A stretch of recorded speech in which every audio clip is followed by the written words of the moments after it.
Hey there, friends. Kevin here from the Chord Progression Podcast, the podcast inspiring young rock and metal fans to discover new music and help them find a place they can connect and feel accepted. Today, we are going to take a look at a clip from our podcast with the boys in NVSN, and we're going to talk about the concept of backing tracks. I know it's a hot topic for some people, so we're going to go into it with NVSN's thoughts, and we're going to give you thoughts from them. But before we do that, hit that like button to help out the video, help it out in the algorithm, help push it further. Hit that subscribe button if you like what you hear, if you want to become part of our community, place you can connect and feel accepted, discover new music. Keep it up. Thank you very much. Now, let's get to it. I think maybe for us, because we are a very heavy backing track live band, if you watch our live videos, that it's no fucking secret.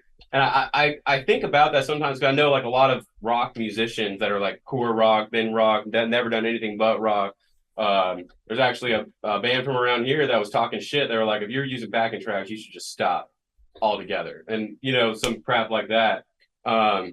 I think maybe for me, it's I have that background in hip hop, and EDM is kind of the world that I came from before NVSN became a rock band. Maybe that's why I don't give a shit, but it's for me, it's kind of like we're all playing our instrumentations, right? But our tracks have 3 or 4 guitar parts in them.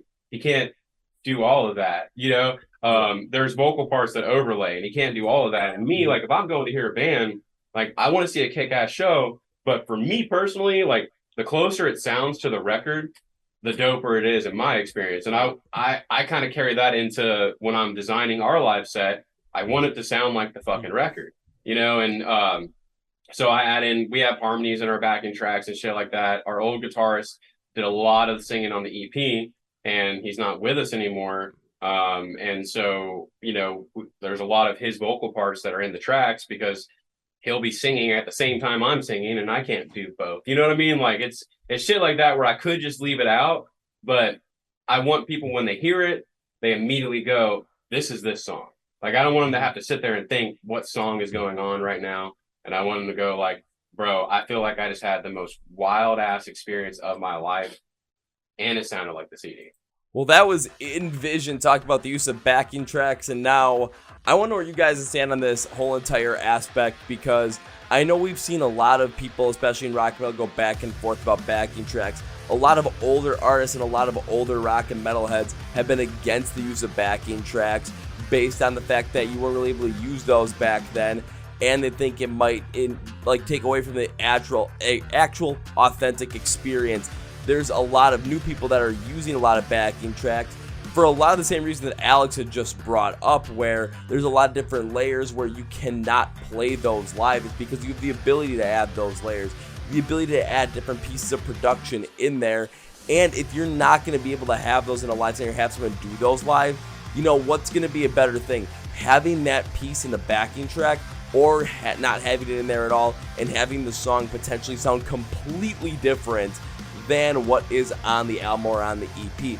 It kind of goes back to the whole entire debate that we've seen from 2022 and even into 2023, maybe even all of 2023, with Falling in Reverse and Eddie Trunk. And it's just been a lot of going back and forth backing tracks. And personally, I stand on the side of where NVSN is, where you're going to want to perform your song to the best of your ability, to the most authentic to your ability. However, you're going to want to present it in a way that fans are going to connect with and fans are going to absolutely know.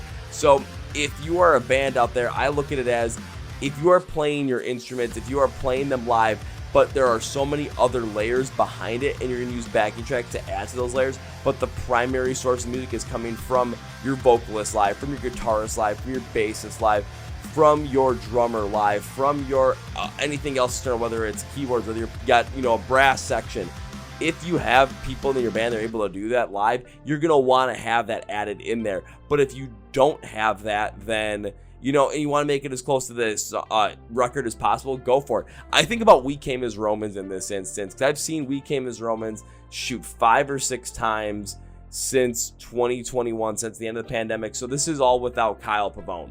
Now, for any songs that they've made, that were made before Dark Bloom, you can tell they're using some backing track pieces in there based off of Kyle's addition, especially on production, especially on the keyboard, especially anything around there. because he's not there and the band had never brought anybody in to replace Kyle, thankfully, to keep the memory of Kyle alive and keep him as part of the band, even continuing going forward.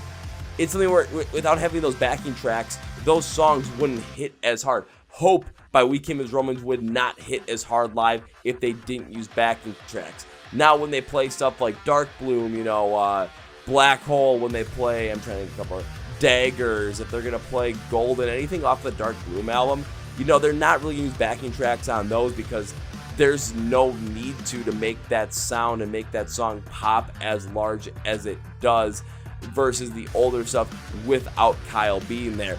And that's where I kind of think about it when it comes to if you need to have backing tracks in there to make the authentic experience for your audience stand out. That's what you're going to remember. You have an obligation in that moment to capture your audience that's right in front of you. You don't have to worry in that moment about the weird guys that are, sitting behind a desk, behind a microphone. They're going to be blasting you for not, using backing tracks when they're the ones that are not at that show, not the ones that are, being impacted by that. It's something that I kind of stand by, so I'm on the aspect of where NVSN is. Are backing tracks useful? Yes. Should bands use them? Yes, but don't rely on them. That's kind of the way I put it. Use them in a live setting, but make sure the majority of your set is going to be an actual live setting so people can absolutely feel what you're trying to put out there, what you're trying to present, and at the same time, have the best show possible. Have it sound as close to what you want it to sound to compared to the record, and just really give them that authentic experience from you in the best way that you can, even if it's mixed to backing tracks in there to make sure the sound hits as powerfully. So I want to thank you guys for watching this piece of the episode from this clip and our reaction to it. Put your reaction in the comments below if you think backing tracks are a good idea in a live setting. If you like it, if you dislike it, put your reasonings why. Whatever your opinion is, I want to know what it is. Thank you guys for watching this one. Hit that like button if you enjoyed it. Hit the subscribe button to make sure you're following along with all of us here at the Chord Progression Podcast, discovering new music, find places to connect, and feel accepted. You want to watch the original video and the full podcast episode? There's the link in the description of this video, so go hit that right then and there and enjoy. On that note, this is Kevin, and I'm out.